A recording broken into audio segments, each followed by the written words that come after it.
Hello again, Professor Leo. Are you ready for today's lesson? Well, that's just swell. Today's lesson: unique soccer vernacular.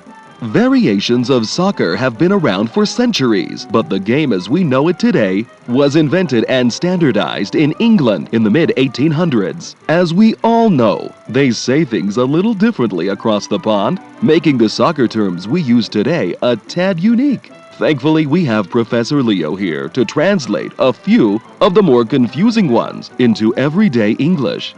Let's get started.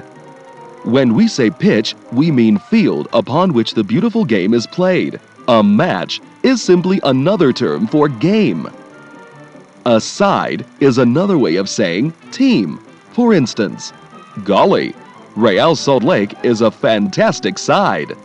A kit is not just the jersey, but all the gear a player has, including his shirt, shorts, socks, shin guards, and boots. Ah yes, boots. Those are what the English call cleats. On a player's jersey is the team's shield. That's our logo, like a coat of arms or a crest. A result is a tie or a win, not a loss. Essential to helping our side in securing a good result are our supporters, or our fans, especially the rowdy rabid ones who sing and chant. See what I did there, Professor? Now let's look into some terms about the actual match play. To mark is to guard someone. For example, who's marking Morales?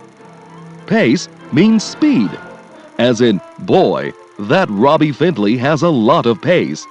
Or, Kyle Beckerman sure put a lot of pace on that pass. A tackle is another word for a steal, such as, Nat Borchers makes a lot of great tackles. But be careful, Nat. You don't want to get a booking. That's when a player is given a red or yellow card. It's called a booking because the referee writes down the offending player's name in a book after showing him a card. We'll talk more about red and yellow cards another day. When we say touchline, we mean the out-of-bounds line. And when we say finish, we mean to shoot. A good finish results in a goal, and a bad finish results in a miss, such as, what an outstanding finish by Saborio.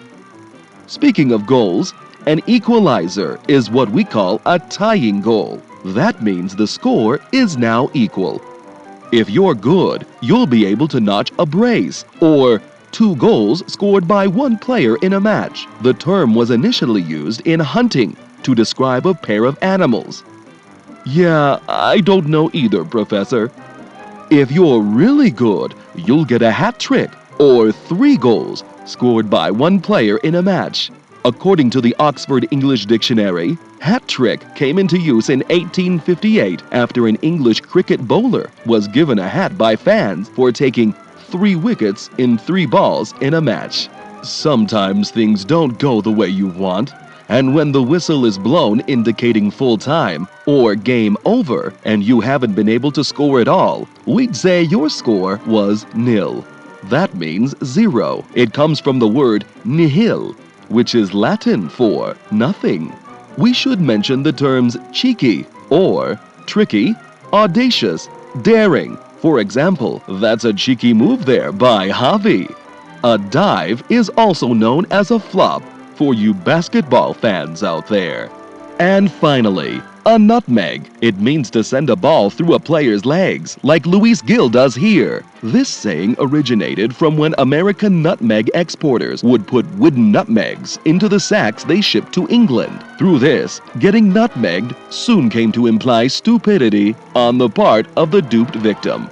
That's all for today's lesson. We hope these common soccer terms will help you when conversing with all your soccer friends. Tune in next time on Soccer Smarts with Professor Leo to find out who exactly João Plata's pointing to as he's running around. And remember, friends, Professor Leo says, Soccer Smarts with Professor Leo.